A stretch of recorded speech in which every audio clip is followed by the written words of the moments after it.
കമ്മിറ്റിയുടെ പ്രസിഡന്റ്, അതോടൊപ്പം തന്നെ ഈ സമ്മേളനം ഉദ്ഘാടനം ചെയ്യുന്ന ഭാരതീയ ജനതാ പാർട്ടിയുടെ ജില്ലാ കമ്മിറ്റിയുടെ പ്രസിഡന്റ് ശ്രീ KS അലി, ഉജ്ജ്വല പ്രസംഗികനും BJPയുടെ ദേശീയ സമിതി അംഗവുമായ ബഹുമാനായ ശ്രീ രാജൻ, പാർട്ടിയുടെ ജില്ലാ സെക്രട്ടറി B വിജയകുമാർ, മണ്ഡലം പ്രസിഡന്റ് NK അബു, മണ്ഡലം ജനറൽ സെക്രട്ടറി PK സനൽകുമാർ ഉൾപ്പെടെ വേദിയിലും സദസ്സിലുമുള്ള ബഹുമാനിയായ വ്യക്തികളെ, ബഹുമാനിയായ ബഹുജനങ്ങളെ, സഹോദരി സഹോദരന്മാരെ, ഭാരതീയ ജനതാ പാർട്ടിയുടെ നേതൃത്വത്തിൽ വണ്ണപ്പുറം സർവീസ് സഹകരണ ബാങ്കിന്റെ ഭരണസമിതിയുടെയും സെക്രട്ടറി അടക്കമുള്ള ചില ജീവനക്കാരുടെയും അഴിമതിക്കെതിരെ നടക്കുന്ന മൂന്നാമത്തെ പ്രക്ഷോഭമാണിത്. കഴിഞ്ഞ 2 സമരങ്ങൾ പൂർത്തീകരിച്ചപ്പോൾ മാത്രമാണ് ഭരണസമിതിയുടെ ഭാഗത്ത് ഒരു ചെറിയ പ്രതികരണം ഉണ്ടായത്. ആ പ്രതികരണത്തെ സംബന്ധിച്ച് മാത്രം സൂചിപ്പിക്കാനാണ് ഞാൻ ആഗ്രഹിക്കുക. ഭാരതീയ ജനതാ പാർട്ടി പച്ചക്കള്ളം പ്രചരിപ്പിക്കുന്നു എന്നാണ് പറയുന്നത്. ഭാരതീയ ജനതാ പാർട്ടി പച്ചക്കള്ളമാണ് പ്രചരിപ്പിക്കുന്നതെന്ന് തെളിയിച്ചാൽ പൊതുപ്രവർത്തനം അവസാനിപ്പിക്കാൻ ഞാൻ തയ്യാറാണ്. വെല്ലുവിളി സ്വീകരിക്കാൻ തയ്യാറാണോ CPIM, എന്റെ പഴയ പാർട്ടി? ഞാൻ ചോദിക്കട്ടെ, ഞങ്ങൾ തെളിവുകളുടെ അടിസ്ഥാനത്തിലാണ് സംസാരിക്കുന്നത്. തെളിവുകളുടെ അടിസ്ഥാനത്തിൽ ഇന്നൊരു നോട്ടീസ് പുറത്തിറങ്ങുകയുണ്ടായി. ബഹുമാനായ ശ്രീ KM സോമനാണ് നോട്ടീസ് തയ്യാറാക്കിയത്. വിശുദ്ധ ഖുർആനിൽ വാചകമുണ്ട്, ദുർഭരണം നടക്കുമ്പോൾ തന്റെ സമുദായത്തെ അനുകൂലിക്കുന്നതാണ് ഏറ്റവും തീറ്റയായ വർഗപക്ഷപാതമെന്നാണ് വിശുദ്ധ ഖുർആൻ പറയുന്നത്. പ്രിയപ്പെട്ട സോമൻ ചേട്ടാ, താങ്കൾ അഴിമതിക്കാരനാണെന്ന് ആക്ഷേപങ്ങൾ മുന്നോട്ട് വെച്ചിട്ടില്ല. അതേസമയം താങ്കൾ അടക്കം ഈ അഴിമതിയെ പിന്തുണയ്ക്കുന്നത് കാണുമ്പോ ലജ്ജാകരം എന്നേ പറയാനുള്ളൂ, ലജ്ജാകരം എന്നേ പറയാനുള്ളൂ. എന്താ നോട്ടീസിൽ പറയുന്നത്? നോട്ടീസിൽ പറയുന്ന ഒരുപാട് കാര്യമുണ്ട്. എല്ലാത്തിനും ഒന്നും സമയക്കുറവുണ്ട്, മറുപടി ഇല്ലാത്തതുകൊണ്ടല്ല, നേതാക്കന്മാർ സംസാരിക്കാനുണ്ട്. ഈ അന്വേഷണ റിപ്പോർട്ടിൽ ഒരിടത്തും ക്രമക്കേടുകളെ കുറിച്ച് പറയുന്നില്ല എന്നാണ് ഭരണസമിതിയുടെ പേരിൽ KM സോമൻ തയ്യാറാക്കിയ CPM നേതാക്കൾ ചർച്ച ചെയ്ത നോട്ടീസിൽ പറയുന്നത്. ഇതാണ് അന്വേഷണ റിപ്പോർട്ട്. 61 പേരുള്ള കഴിഞ്ഞ 2022 ഫെബ്രുവരി മാസം സഹകരണ സംഘം ജോയിന്റ് രജിസ്ട്രാറുടെ നിർദ്ദേശപ്രകാരം അന്വേഷണം നടത്തിയ സഹകരണ വകുപ്പ് ഡിപ്പാർട്ട്മെന്റിലെ ഉദ്യോഗസ്ഥന്മാർ തയ്യാറാക്കിയ അന്വേഷണ റിപ്പോർട്ടാണിത്. ഈ റിപ്പോർട്ടിൽ ക്രമക്കേടുകളെ കുറിച്ച് പറയുന്നില്ല എന്നാണ് പറയുന്നത്. നിരവധി ക്രമക്കേടുകൾ ഞാൻ അതിലേക്ക് വരാം. ആ ക്രമക്കേടുകൾ നടന്നിട്ടില്ല എന്ന് തെളിയിച്ചാൽ ഞങ്ങൾ പൊതുപ്രവർത്തനം അവസാനിപ്പിക്കാൻ തയ്യാറാണ്. പൊതുപ്രവർത്തനം ഇവിടെ കഴിഞ്ഞ ദിവസം ബഹുമാനായ PR സോമൻ തൊടുപുഴ CPMന്റെ ഏരിയ സെക്രട്ടറി വന്ന് എന്നെ ഉപദേശിച്ചു. അദ്ദേഹത്തിനോട് എനിക്ക് ബഹുമാനമാണ്. കാരണം പണ്ട് SFIയുടെ പ്രവർത്തകനായപ്പോൾ അദ്ദേഹം സെക്രട്ടറിയായ തൊടുപുഴ ഓഫീസിൽ പൊതുജീവിയും കൊണ്ട് ബെഞ്ചിൽ കിടന്നു തുടങ്ങി സംഘടനാ പ്രവർത്തനം നടത്തിയ ഒരു അനുഭവം എനിക്കുണ്ട്. നിരവധി ദിവസങ്ങളിൽ അന്ന് ആ പാർട്ടിയുടെ ലോക്കൽ സെക്രട്ടറിയാണ് അദ്ദേഹം. അദ്ദേഹത്തോടുള്ള എല്ലാ ബഹുമാനവും നിലനിർത്തിക്കൊണ്ട് ഞാൻ പറയട്ടെ, താങ്കൾ എന്നെ ഉപദേശിക്കുമ്പോൾ താങ്കളുടെ അനിയായി തമ്പി കുര്യാക്കോസിനോട് 2.5 കോടി രൂപ തിരിച്ചടയ്ക്കാൻ പറ, എന്നിട്ട് എന്നെ ഉപദേശിക്കാൻ വരണം. എനിക്ക് നിങ്ങളുമായി യാതൊരു കമ്മിറ്റ്മെന്റുമില്ല. നിങ്ങൾ എന്നെ ഉപദേശിക്കുന്നതിന് മുമ്പ് വണ്ണപ്പുറത്ത് CPMന്റെ ലോക്കൽ കമ്മിറ്റി ഓഫീസ് പണി പൂർത്തീകരിച്ചതിന്റെ ഭാഗമായി 2.5 ലക്ഷം രൂപ CPM തരാനുണ്ട്. ആ പണം തന്നിട്ട് വർത്താനം പറ. PR സോമനെ ഉപദേശിക്കുന്നതിന് മുമ്പ് നിങ്ങളുടെ അനിയായി സിജോ സെബാസ്റ്റ്യനെ ഉപദേശിക്കണ്ടേ? 2023 മാർച്ച് മാസം 18-ാം തീയതി സിജോ സെബാസ്റ്റ്യന്റെ അക്കൗണ്ടിൽ 18 ലക്ഷം രൂപ 21 ലക്ഷം രൂപ ക്രെഡിറ്റ് ചെയ്യപ്പെടുകയാണ്. ഇത് സിജോ സെബാസ്റ്റ്യന്റെ ഈ ബാങ്കിലെ അക്കൗണ്ട് സ്റ്റേറ്റ്മെന്റിന്റെ പകർപ്പാണ്. അദ്ദേഹത്തിന്റെ അക്കൗണ്ട് സ്റ്റേറ്റ്മെന്റ് പകർപ്പാണ്.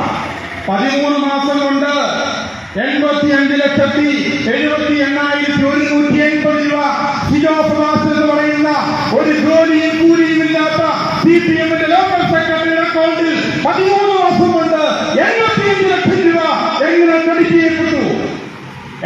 ചെയ്യപ്പെട്ടു? മറുപടി പറയേണ്ട ബാധ്യതയുണ്ട് നിങ്ങൾക്ക്. അതിനൊന്നും ഈ നോട്ടീസിൽ മറുപടിയില്ല. 18-ാം തീയതി 221 ലക്ഷം രൂപ ക്രെഡിറ്റ് ചെയ്യപ്പെട്ടല്ലോ. ഇത് അദ്ദേഹം ഒപ്പിട്ട വൗച്ചറിന്റെ പകർപ്പാണ്. സിജോ സെബാസ്റ്റ്യൻ ഒപ്പിട്ട വൗച്ചറിന്റെ പകർപ്പാണിത്. ബാങ്കിൽ വൗച്ചർ ഒപ്പിട്ട് കൊടുക്കുമ്പോഴാണ് പണം പിൻവലിക്കാൻ കഴിയുക. 21 ലക്ഷത്തിന് വിശേഷിപ്പിച്ചതാണെന്ന് അറിയാമോ? എന്തേ ഈ 21 ലക്ഷത്തെ കുറിച്ച് ഒന്നും പറയാതിരുന്നത്? എന്തേ മറുപടി തയ്യാറാക്കിയോ ശ്രീമാൻ KM സോമൻ എന്ന് മറന്നുപോയത്?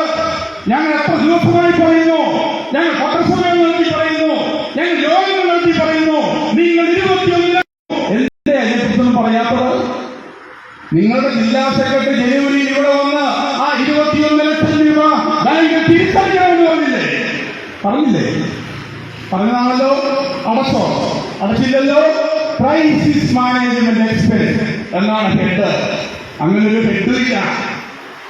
അങ്ങനെ ഒരു ഹെഡ് രൂപപ്പെടുന്നത് കഴിഞ്ഞ മാർച്ച് മാസം 16-ാം തീയതിയാണ്. 18-ാം തീയതി 21 ലക്ഷം രൂപ ക്രെഡിറ്റ് ചെയ്യപ്പെടുന്നു. അന്ന് തന്നെ ശിരോപ്രഭാഷണം പിൻവലിക്കുന്നു. എന്തിനാണ് ഈ പണം പിൻവലിച്ചത്? ഇതാണ് ഒരു ലോക്കൽ സെക്രട്ടറിയുടെ കഥ. മറ്റൊരു ലോക്കൽ സെക്രട്ടറി, കാളിയാർ CPM-ന്റെ ലോക്കൽ സെക്രട്ടറി ജോഷി തോമസ്, അദ്ദേഹത്തിന്റെ ബാങ്ക് അക്കൗണ്ടിന്റെ സ്റ്റേറ്റ്മെന്റ് ആണ്. ആർക്ക് വേണമെങ്കിലും ഇതിന് പകർപ്പ് ഞങ്ങൾ തരാം. ഇതനുസരിച്ച് അദ്ദേഹത്തിന്റെ അക്കൗണ്ടിൽ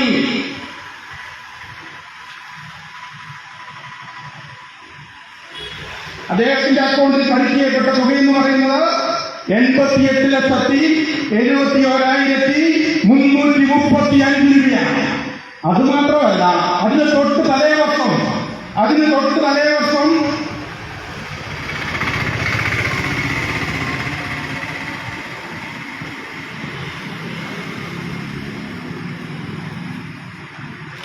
തലേവർഷത്തെ കാര്യം ഡിപ്പാർട്ട്മെന്റ് ജിയോസി റിപ്പോർട്ടിൽ പറയുന്നുണ്ട്. 1.5 കോടി രൂപയാണ് ജോഷി തോമസിന്റെ അക്കൗണ്ടിൽ ക്രെഡിറ്റ് ചെയ്യപ്പെട്ടത്. 1.5 കോടി രൂപ. ആ 1.5 കോടി രൂപ ക്രെഡിറ്റ് ചെയ്യപ്പെടുന്നതിന്റെ വരുമാന സോഴ്സ് എന്താണ്? CPM കാളിയാർ ലോക്കൽ സെക്രട്ടറിക്ക് പ്രതിവർഷം 1.5 കോടി രൂപ വരുമാനം ലഭിക്കാൻ എന്ത് ബിസിനസ്സാണുള്ളത്, എന്ത് തൊഴിലാണുള്ളത്, എന്ത് വരുമാനമാർഗമാണുള്ളത് എന്ന് വിനയമനുസരിച്ച് വെല്ലുവിളിക്കുകയാണ്. മറുപടി പറയേണ്ട ബാധ്യത CPM-നുണ്ട്, ഈ ഭരണസമിതിക്കുണ്ട്. അപ്പൊ 1.5 കോടിയും 88 ലക്ഷവും വരുമ്പോൾ ശരാശരി 2.25 കോടി രൂപ 2 വർഷം കൊണ്ട്. മൂന്നാമൻ മുൻ പ്രസിഡന്റ്, ഏറ്റവും വലിയ വിദ്വാൻ തമ്പി കുര്യാക്കോസ്, 1.5 കോടി രൂപയാണ് മാന്യന്റെ അക്കൗണ്ടിന് ഒരു വർഷം വന്നത്. ഇത് മാത്രമല്ല, ഈ ബാങ്കിലെ ഏറ്റവും വലിയ കുടിശ്ശികക്കാരനെന്ന അവാർഡ് അദ്ദേഹമാണ്. അപ്പൊ ഈ നോട്ടീസിൽ പറയുന്നുണ്ടല്ലോ, കുടിശ്ശിക പിടിക്കുന്നതിനെ സംബന്ധിച്ച് ഈ നോട്ടീസിൽ പറയുന്നുണ്ട്. ഏറ്റവും വലിയ കുടിശ്ശികക്കാരൻ തമ്പി കുര്യാക്കോസിന്റെ വീട്ടിൽ നിങ്ങൾ ഒരു തവണയെങ്കിലും പോയോ? നിങ്ങൾ 10-20 ആളുകളെ കൂട്ടി പ്രകടനമായിട്ട് ഞങ്ങളെല്ലാം വീട്ടിൽ വന്നല്ലോ, അതെല്ലാം വീഡിയോയിൽ പകർത്തിയല്ലോ, അതെല്ലാം വീഡിയോയിൽ പകർത്തി മുൻ SDPയുടെ ജില്ലാ സെക്രട്ടറി മെഡിക്കൽ കമ്മിറ്റി എന്ന് പറയുന്ന മനുഷ്യനയച്ചു കൊടുത്തിട്ട് ഫേസ്ബുക്കിൽ നിന്ന് പോസ്റ്റ് ചെയ്തില്ലേ? തെമ്മാഴ്ചറിയാം, തല്ലുകളുടെ മണികൾ കാണിച്ചതറിയാം. പക്ഷേ ഞങ്ങൾ സംയമനം പാലിക്കുകയാണ്. മറ്റു പല ഘടകങ്ങളും ഞങ്ങൾക്ക് പരിഗണിക്കേണ്ടതുണ്ട്. ഞങ്ങൾക്ക് ഈ രാജ്യത്തോട് ഉത്തരവാദിത്തമുണ്ട്. ശ്രീമാൻ നരേന്ദ്രമോദി നേതൃത്വം കൊടുക്കുന്നത് രാഷ്ട്രീയ പാർട്ടിയാണെന്ന ഉത്തരവാദിത്വം ഞങ്ങൾക്കുണ്ട്. അതുകൊണ്ടാണ് സംയമനം പാലിച്ചത്. ഒരു വീട്ടിൽ ചെല്ലുക, ഞങ്ങളുടെ പ്രിയപ്പെട്ട സഹപ്രവർത്തകന്റെ വീട്ടിൽ അദ്ദേഹത്തിന്റെ അമ്മയും ഭാര്യയും സംഭാഷണം എല്ലാം ഷൂട്ട് ചെയ്യുക, അത് എഡിറ്റ് ചെയ്യുക, വികൃതമാക്കുക, ഫേസ്ബുക്കിൽ പോസ്റ്റ് ചെയ്യുക. എന്റെ തമ്പിയുടെ വീട്ടിൽ ചെയ്യാത്തത് 2.5 കോടിയല്ലേ അദ്ദേഹം ബാങ്ക് അടയ്ക്കാനുള്ളത്? അദ്ദേഹത്തിന്റെ പേര് മാത്രമല്ല, ബന്ധുക്കളുടെ പേര് മാത്രമല്ല, സുഹൃത്തുക്കളുടെ പേര് മാത്രമല്ല, ബിനാമി ലോണുകൾ. അദ്ദേഹം പ്രസിഡന്റായിട്ടിരുന്നു. നിങ്ങൾ ഒരു തെറ്റ് ചെയ്തിട്ടില്ലെങ്കിൽ എന്തിനാണ് തമ്പി കുര്യാക്കോസിന് ഏതാനും മാസം കഴിഞ്ഞപ്പോൾ CPM-ന്റെ ഏരിയ കമ്മിറ്റിയിൽ ഒഴിവാക്കിയത്? നിങ്ങൾ എന്തിനാണ് ഈ ബാങ്കിന്റെ ഈ തെരഞ്ഞെടുപ്പിൽ ഞാൻ അടക്കം നേതൃത്വം കൊടുത്ത CPM ബാങ്ക് വിജയിച്ചു വന്നപ്പോൾ തമ്പി കുര്യാക്കോസിനെയല്ലേ നിങ്ങൾ പ്രസിഡന്റാക്കിയത്? എന്തുകൊണ്ടാണ് തമ്പി കുര്യാക്കോസിനെ ഏതാനും മാസം കഴിഞ്ഞപ്പോൾ രാജിവെപ്പിച്ചത്? ഏതാനും മാസം കഴിഞ്ഞ് രാജിവെപ്പിച്ചല്ലോ. എന്തിനാണ് രാജിവെപ്പിച്ചത്? മറുപടി പറ. 5 വർഷത്തേക്ക് CPM തീരുമാനിച്ച ആളുകൾ ഇടയ്ക്ക് വെച്ച് മാറ്റാറില്ലല്ലോ. എന്തിനാ മാറ്റി? ഒരു കുറ്റം ചെയ്തിട്ടില്ല, ഒരു ക്രമക്കേട് നിങ്ങൾ ചെയ്തിട്ടില്ല. പിന്നെ എന്തിനാണ് അദ്ദേഹത്തെ ഇടയ്ക്ക് വെച്ച് മാറ്റിയത്? അദ്ദേഹത്തിന്റെ മാറ്റിയതിന്റെ കഥ പറയുമ്പോഴാണ് ഈ ബാങ്കിലെ മുഴുവൻ അഴിമതിയുടെയും പിക്ചർ നമ്മുടെ മുമ്പിൽ തെളിഞ്ഞു വരിക. ഇവിടെ ഈ റിപ്പോർട്ടിൽ നമ്മൾ മനസ്സിലാക്കേണ്ടത് BJPയുടെ മണ്ഡലം കമ്മിറ്റി യോഗം ചേർന്ന് തയ്യാറാക്കിയ റിപ്പോർട്ടല്ല. വിനീഷാലൻ പരാതി കൊടുക്കുന്നു, ആ പരാതി പരിഗണിക്കുന്നില്ല, ഹൈക്കോടതി വിട്ടുവരുന്നു, അന്വേഷണം നടത്താൻ ഹൈക്കോടതി പറയുന്നു, ആ അന്വേഷണത്തിൽ ഹൈക്കോടതി ഉത്തരവിന്റെ അടിസ്ഥാനത്തിൽ അന്വേഷണം നടത്തുന്നു. സഹകരണ നിയമം 65(1)D പ്രകാരം അന്വേഷണം നടന്ന് 8 മാസക്കാലം നീണ്ടുന്ന അന്വേഷണം നടത്തി JR സമർപ്പിച്ച റിപ്പോർട്ടാണ്. ഈ റിപ്പോർട്ടിലാണ് ക്രമക്കേടുകളിൽ ഭൂരിപക്ഷവും വ്യക്തമാക്കപ്പെടുന്നത്. ഈ റിപ്പോർട്ട് സഹകരണ നിയമപ്രകാരം ആരാന്വേഷണം നടത്തിയതാണ്. സംസ്ഥാനം ഭരിക്കുന്ന LDF അല്ലേ, CPM അല്ലേ, നിങ്ങളുടെ ഗവൺമെന്റിന് കീഴിലുള്ള സഹകരണ വകുപ്പിന്റെ അന്വേഷണം നടത്തിയത്. ആ റിപ്പോർട്ടിന്റെ വിവരാവകാശ നിയമപ്രകാരം ഞങ്ങൾ വാങ്ങി പരിശോധിച്ചപ്പോഴാണ് ഈ ക്രമക്കേടുകളുടെ ആഴം മനസ്സിലാക്കിയത്. നിങ്ങൾ ആലോചിക്കണം. അതേ ഒരു കാര്യം മാത്രം ഞാൻ സൂചിപ്പിക്കുകയാണ്. അദ്ദേഹം എടുത്ത ലോണുകളെ കുറിച്ചും പറയാം, പാസാക്കിയ ലോണുകളെ കുറിച്ചും. കള്ളിപ്പാറയിൽ ഒരു വസ്തു, ആ വസ്തു 1 ഏക്കർ വസ്തുവാണ്. ആ വസ്തുവിനെ കുറിച്ച് ഈ റിപ്പോർട്ടിൽ പറയുന്നത് ഞാനത് വായിക്കുകയും ബഹുമാനപ്പെട്ട നേതാക്കന്മാരൊന്നും ക്ഷമിക്കണം. കുറെ നാളെ ഞങ്ങൾ ഈ പീഡനം അനുഭവിക്കുന്നത് പറയാൻ പറ്റില്ല. അതുകൊണ്ട് അല്പസമയം എടുക്കുകയാണ്. 33-34 പേജുകളിൽ ആണ് പറയുന്നത്. എന്താ പറയുന്ന റിപ്പോർട്ട് ഞാൻ വായിക്കുകയാണ്. ഒരു ക്രമക്കേട് പറഞ്ഞതല്ല നിങ്ങളുടെ നോട്ടീസിൽ പറയുന്നത്. ഈ റിപ്പോർട്ടിന്റെ 34 നമ്പർ പേജ്, ആ പേജിൽ പറയുന്നു, അടുത്തിടെ പട്ടയം ലഭിച്ച ഭൂമിയുടെ നിജസ്ഥിതി സർട്ടിഫിക്കറ്റ് വാങ്ങി സൂക്ഷിച്ചിട്ടില്ല. വണ്ണപ്പുറത്ത് നിന്ന് ഏകദേശം 8 കിലോമീറ്ററോളം പള്ളിക്കണ്ട റോഡിലൂടെ സഞ്ചരിച്ച് എത്തേണ്ട വസ്തുവാണിത്. ചെങ്കുത്തായി കിടക്കുന്ന ഈ വസ്തുവിന്റെ വില സംബന്ധിച്ച് സമീപ പ്രദേശങ്ങളിൽ അന്വേഷിച്ചതിൽ നിന്നും 10 ലക്ഷത്തിൽ താഴെ വരുന്ന തുക മാത്രമാണ് വസ്തുവിന് മൂല്യമുള്ളൂ എന്ന് അറിയാൻ കഴിഞ്ഞിട്ടുണ്ട്. ആയിൽ നിന്നും സംഘം നടത്തിയ വസ്തു പരിശോധനാ റിപ്പോർട്ടിൽ മതിയായ വാല്യുവേഷൻ കാണിച്ചിട്ടുണ്ടെങ്കിലും ഇത്രമാത്രം വായ്പ നൽകുന്നതിനാവശ്യമായ വാല്യുവേഷൻ വസ്തുവിനില്ല എന്ന് പരിശോധനയിൽ വ്യക്തമായിട്ടുണ്ട്.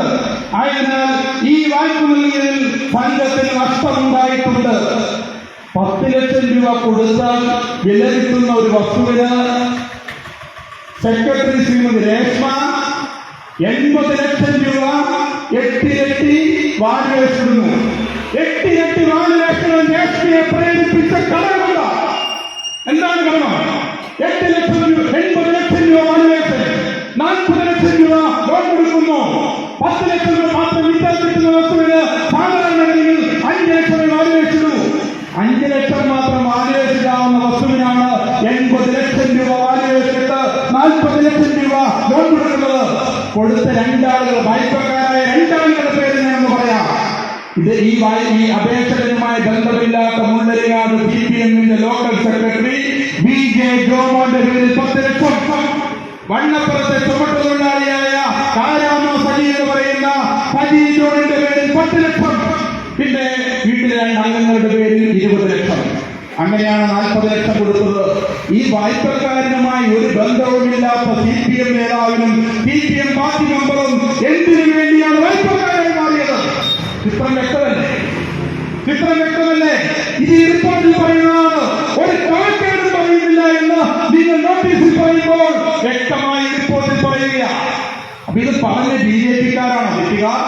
ഈ അഴിമതിക്കെതിരെ സമരം ചെയ്യുന്ന സുരേഷ് കുമാറിനെ ജയിലടയ്ക്കുമെന്നാണ് പ്രഖ്യാപനം. ഇന്നലെ ലോക്കൽ കമ്മിറ്റി കൂടി, വണ്ണപ്പുറത്ത് കൂടി, രാവിലെ LDF കൂടി, 22 പേർ പങ്കെടുക്കേണ്ട ലോക്കൽ കമ്മിറ്റി അംഗങ്ങളുടെയും ബ്രാഞ്ച് സെക്രട്ടറിമാരുടെയും യോഗം ആകെ പങ്കെടുക്കേണ്ടത് 22. പങ്കെടുത്തിട്ട് 3 പേർ കളിയാക്കി ചിരിച്ചു. അവിടെയാണ് ജയിലടയ്ക്കുമ്പോഴും ആ ഭീഷണിയൊക്കെ കൈവെട്ടാൽ മതി കേട്ടോ.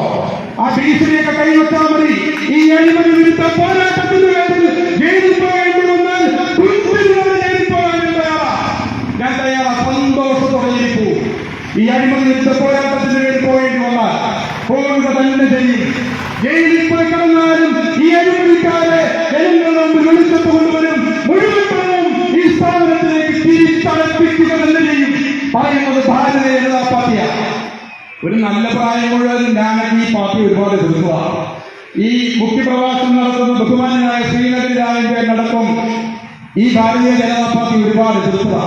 ഞങ്ങളെ CPM പഠിപ്പിച്ചത് അങ്ങനെയാണ്. BJPയെ സംബന്ധിച്ച് പറഞ്ഞു തന്നത് അങ്ങനെയാണ്. അദ്ദേഹം BJP വിട്ടപ്പോൾ അദ്ദേഹത്തെ ക്രൂരമായി മർദ്ദിച്ച് കൈയും കാലും പിടിച്ച്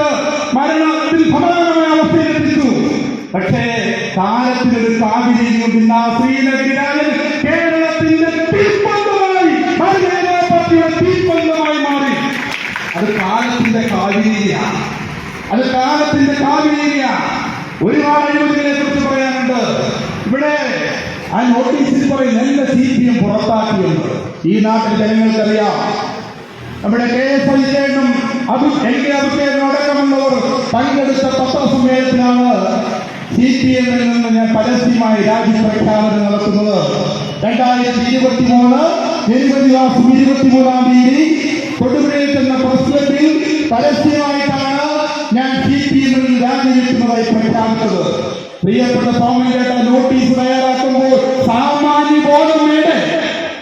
ഞാൻ എന്നെ പുറത്താക്കിയതാണെങ്കിൽ അന്ന് ജില്ലാ സെക്രട്ടറിയായ CV വർഗീസ് എന്തിനാണ് എന്നെ വിളിച്ച് വ്യത്യസ്ത നിലപാട് സ്വീകരിക്കുന്നതെന്ന് പറഞ്ഞത്? രാജ്യങ്ങൾക്കറിയാം, CPM ഒരാൾ പുറത്താക്കിയ ജില്ലാ സെക്രട്ടറി സാധാരണ വിളിക്കാറില്ല. അന്നത്തെ ഏരിയ സെക്രട്ടറി സുമേഷ് എന്ന് പറയുന്ന ചെറുക്കനും KR ഗോപാലൻ എന്ന് പറയുന്ന ജില്ലാ കമ്മിറ്റി മെമ്പറും എന്റെ വീട്ടിൽ വന്ന് 2 മണിക്കൂർ സംസാരിച്ചു. വ്യത്യസ്ത നിലപാട് സ്വീകരിക്കുക. എന്നെ പുറത്താക്കുകയാണെങ്കിൽ എന്റെ പുറകെ വരേണ്ട കാര്യമെന്താ? എന്റെ പുറകെ വരേണ്ട കാര്യമെന്താ? പുറത്താക്കിയത് പച്ച കള്ളം പറയുക. അത് മാത്രമല്ല, ഈ നോട്ടീസിൽ പറയുന്നത് ബോർഡ് അംഗങ്ങളുടെ അക്കൗണ്ടിൽ യാതൊരു അസ്വാഭാവികതയുമില്ല. ഞാൻ കാണിച്ചല്ല അവരുടെ അക്കൗണ്ട് സ്റ്റേറ്റ്മെന്റ്. ഒരു ജോലിയും കൂലിയും ഇല്ലാത്ത ലോക്കൽ സെക്രട്ടറിക്ക് 1 കോടിയും 1.5 കോടിയും ഒക്കെ ക്രെഡിറ്റ് ചെയ്യപ്പെടുന്ന ഒരു അസ്വാഭാവികതയും CPM-ന് തോന്നുന്നില്ല. മുഖ്യമന്ത്രിയുടെ മോൾക്ക് ഒരു മാസം 1.25 കോടി രൂപ കിട്ടുന്നതിൽ അസ്വാഭാവികത തോന്നാത്ത പാർട്ടി. വിശുദ്ധ ബൈബിളിൽ കഥയുണ്ട്. സിസിലി എന്ന് പറയുന്ന നഗരം. ആ നഗരത്തിൽ മനോഹരമായ ഒരു ചിത്രം വരയ്ക്കാൻ ഒരു ശില്പി തീരുമാനിച്ചു. മനോഹരമായ യേശുദേവന്റെ ഒരു ചിത്രം വരയ്ക്കണം.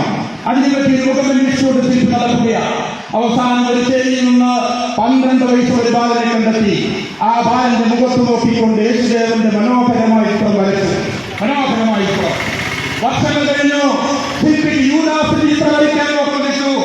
യൂദാസിന്റെ കാപ്പട്ടിയുമുള്ള വഞ്ചനയുടെ മുഖമന്വേഷിച്ചുകൊണ്ട് ശില്പി നടന്നു. ഒരു മദ്യശാസനം മദ്യപിച്ച് മതോന്മത്തനായ വ്യക്തിയെ കണ്ടെത്തി.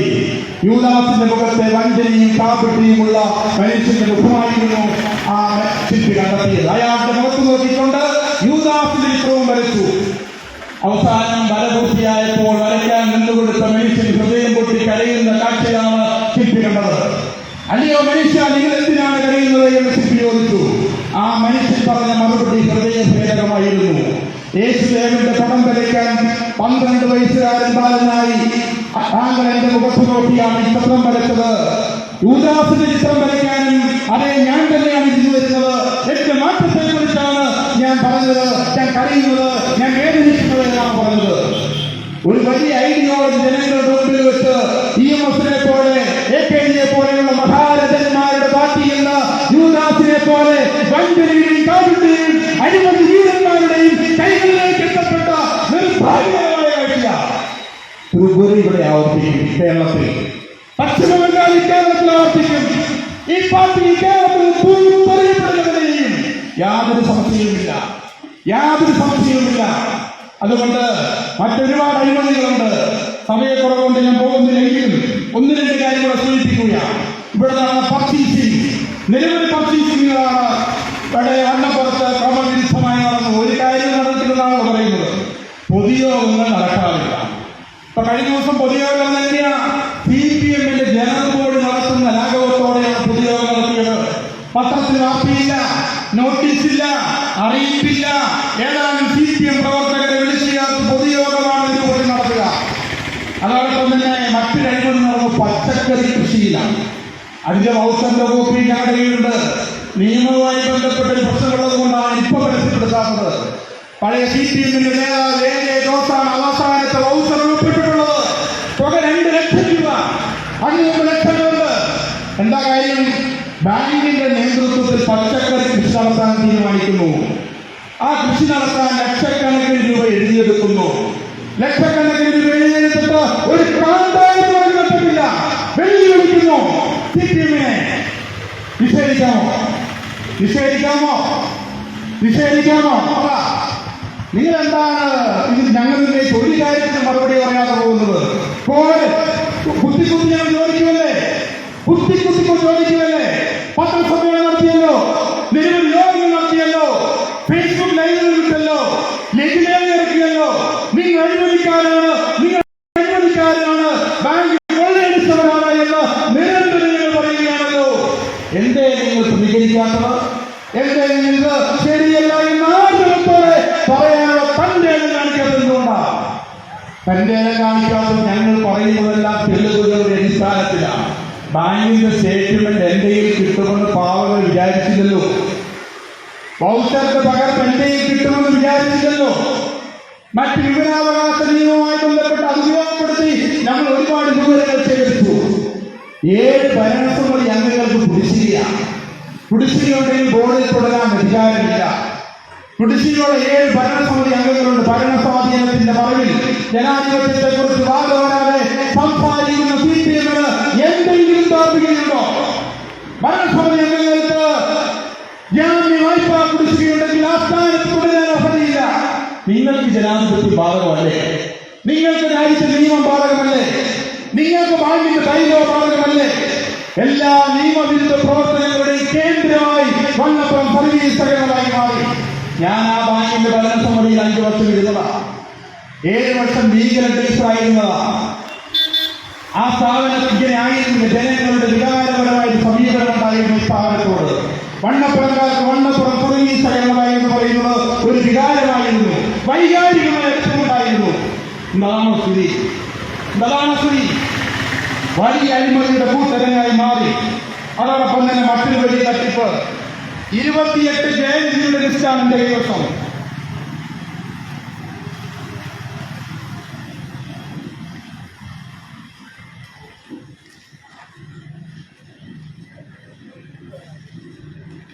ഇത് 22 ജയന്തിയുടെ list. Joint liability group 22 Jayanthi ലോണുകൾ എടുത്തതിനാ ദേശാഭിമാനി പത്രത്തിന്റെ വാർഷിക വരി സംഖ്യ അടയ്ക്കാൻ എന്ന് പറഞ്ഞാൽ ദേശാഭിമാനി അധികാരം ചേർക്കും.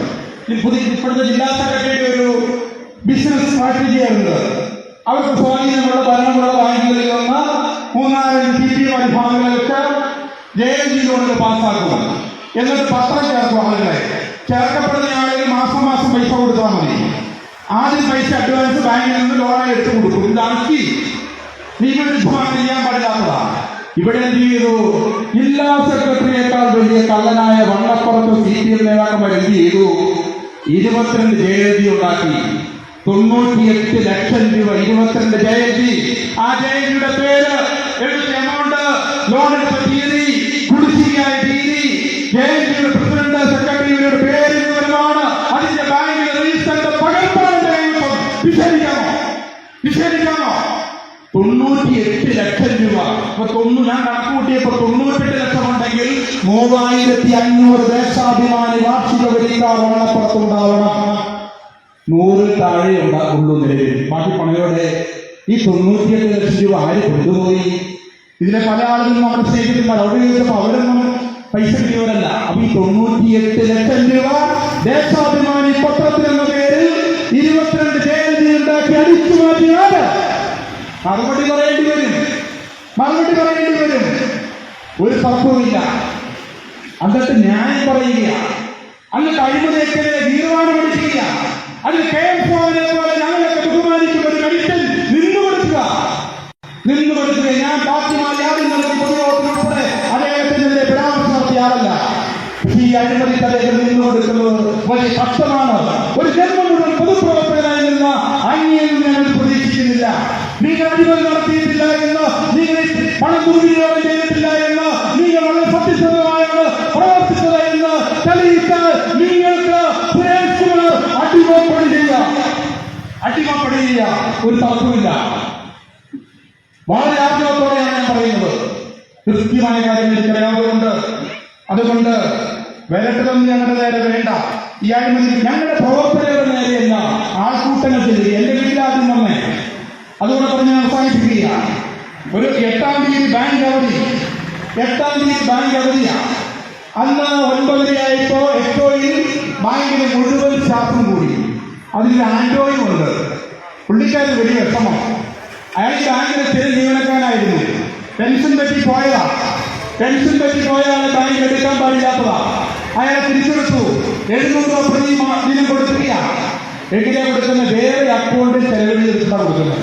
അയാൾ ഉൾപ്പെടെ വന്നു, എന്നെ കണ്ടു. സെക്രട്ടറി രേഷ്മി ഉൾപ്പെടെ മുഴുവൻ ജീവനക്കാരും എന്നെയും അജിത്കുമാറിനെ കണ്ടു. ഞങ്ങളോട് സംസാരിക്കുന്നില്ല. ബാങ്കിൽ പോയി, വീട്ടിൽ ഭാര്യയുടെ പിതാവും മാതാവുമാണുള്ളത് രോഗികൾ. അവിടെ ചെന്നിട്ട് വിളിക്കുക. ഞാൻ പറഞ്ഞു ബാങ്കിൽ 10 ഡേയിൽ ബാങ്കിൽ വന്നോളാം. ഞാൻ നിരവധി തവണ ഈ ബാങ്കിൽ നിന്ന് ലോൺ എടുത്തിട്ടുണ്ട്, തർക്കമില്ല.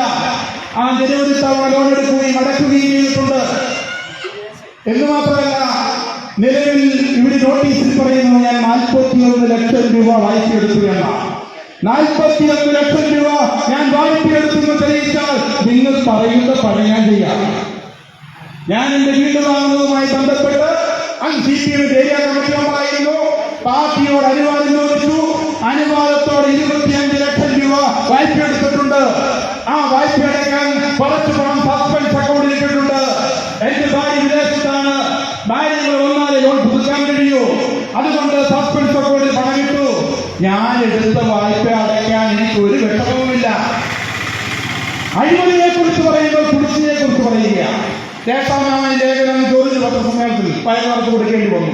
ഞാൻ അവസാനിപ്പിക്കുന്ന ഈ നിലയിൽ ഞങ്ങളുടെ പ്രവർത്തകരുടെ എല്ലാ വീടുകളിൽ രാജസ്ഥാനിലേക്ക് അലിപ്പിയേറ്റിന്റെ ജ്യോതിപോലീസിന്റെ അടക്കം വീടുകളിൽ 10-25 നിങ്ങൾ കേട്ടിട്ടുണ്ടോ? ബാങ്കിലെ 2-3 ആളുകൾ വീട്ടിൽ പോയി കുടിശ്ശിക അടയ്ക്കണമെന്ന് അവരുമായി ചർച്ച ചെയ്ത് ഒരു തീരുമാനമുണ്ടാക്കുമെന്ന് നമുക്ക് മനസ്സിലാവും. 15-25 ആളുകൾ പ്രകടനമായിട്ട് പോയാണോ പിടിച്ചുപിടിക്കുന്നത്? അവിടെ നടക്കുന്ന കാര്യങ്ങൾ വീഡിയോയിൽ പകർത്തി ഫേസ്ബുക്കിലിടുന്നതാണോ ബാങ്ക് പ്രവർത്തനം? ഈ വായ്പക്കാരിൽ കസ്റ്റമറിൽ കാണുന്നുണ്ടോ? നിങ്ങളുടെ വരുമാനം എന്ന് പറയുന്നത് വായ്പക്കാരെടുക്കുന്ന പലിശയാണ് നിങ്ങളുടെ ലാഭം. പക്ഷെ ലാഭമുണ്ടോ? ഇവിടെ PR കണക്ക് പറഞ്ഞു. കണക്കെല്ലാം തെറ്റാ. CPMകാർക്ക് ഇപ്പോ കണക്കുകൂട്ടലുകളെല്ലാം കറക്റ്റ് ചെയ്യുക. അദ്ദേഹത്തിന്റെ കണക്കൊന്നും ഞാൻ കറക്റ്റ് ചെയ്യില്ല. ആകെ ജില്ലാ ബാങ്കിന്റെ വായ്പ 27 കോടി രൂപയാണ്. ഈ നോട്ടീസിൽ ചോദിക്കുന്നു, ബാങ്കിന്റെ ആധാരങ്ങൾ ഞങ്ങൾ പണയപ്പെടുത്തിയിട്ടില്ല എന്നാണ് നോട്ടീസിൽ പറയുന്നത്.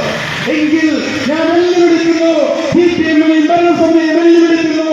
ആധാരം നിങ്ങളുടെ കയ്യിൽ സുരക്ഷിതമായുണ്ടെങ്കിൽ ഒറിജിനൽ ആധാരം നാളെ ഈ നാട്ടിലെ സഹകാരികളെ കാണിക്കാൻ നിങ്ങൾ തയ്യാറുണ്ടോ? ഞങ്ങൾ 10 മണിക്കൂടെ വരെ നിൽക്കാം. ഈ ബാങ്കിന് മുമ്പിൽ നിൽക്കാം. മുള്ളരിങ്ങാട് ബ്രാഞ്ചിന്റെയും ഹെഡ് ഓഫീസിന്റെയും ഒറിജിനൽ ആധാരം ഞങ്ങളുടെ മുമ്പിൽ കാണിക്കാൻ നിങ്ങൾ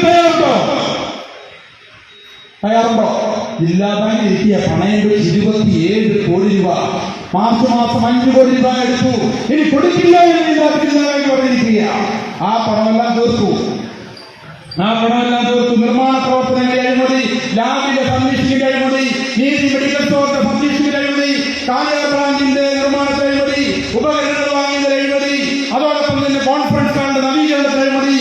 സെക്രട്ടറിയും പ്രസിഡന്റും കൂടെ പച്ചക്കറി വാങ്ങുന്നത് പോലെയാണോ ജനറേറ്റർ വാങ്ങാൻ പോകേണ്ടത്, കമ്പ്യൂട്ടർ വാങ്ങാൻ പോകേണ്ടത്, AC വാങ്ങാൻ പോകേണ്ടത്? അവസാനം ഈ റിപ്പോർട്ട് എന്നാ പറയുന്നത്? ബില്ല് പോലും ഇല്ല. മാർക്കറ്റ് വിലയേക്കാൾ കൂടിയ വില ചെലവഴിഞ്ഞു വരുന്നു. കൊട്ടേഷൻ ഇല്ല, സഹകരണത്തിന് അനുവാദമില്ല. ഏതെങ്കിലും കൊട്ടേഷൻ വല്ലപ്പുറത്ത് ഈ ബാങ്കിന്റെ നിർമ്മാണവുമായി ബന്ധപ്പെട്ട് ഏതെങ്കിലും കൊട്ടേഷൻ ഒരു പരസ്യത്തിൽ ഒരു പത്രത്തിൽ വന്നതായി കാണിച്ചു തന്നാൽ നിങ്ങൾ പറയുന്ന പണി ചെയ്യാം. ഏതെങ്കിലും പത്രത്തിൽ വന്നോ? 2 കോടിയിലധികം രൂപയാണ് ഈ വർഷം ചെലവഴിച്ചത് എന്ന് പറഞ്ഞാൽ നിങ്ങൾക്ക് തോന്നിയാസം കാണിക്കാനുള്ള സ്ഥലമാണിത് എന്നാണ് ധാരണ. അതുകൊണ്ട് പ്രിയമുള്ളവരെ, ഒരുപാട് അഴിമതികൾ ഈ ബാങ്കിൽ നടന്നിട്ടുണ്ട്. സമയക്കുറവ് കൊണ്ട് ഞാൻ അതിന്റെ വിശദാംശങ്ങളിലേക്ക് പോകുന്നില്ല. നേതാക്കന്മാർക്കവിടെ ഇനിയും സംസാരിക്കാനുണ്ട്. ആമുഖ പ്രസംഗം എന്ന നിലയിൽ ചില കാര്യങ്ങൾ സൂചിപ്പിച്ചു. ഇതിന്റെ മുഴുവൻ വിശദാംശങ്ങളും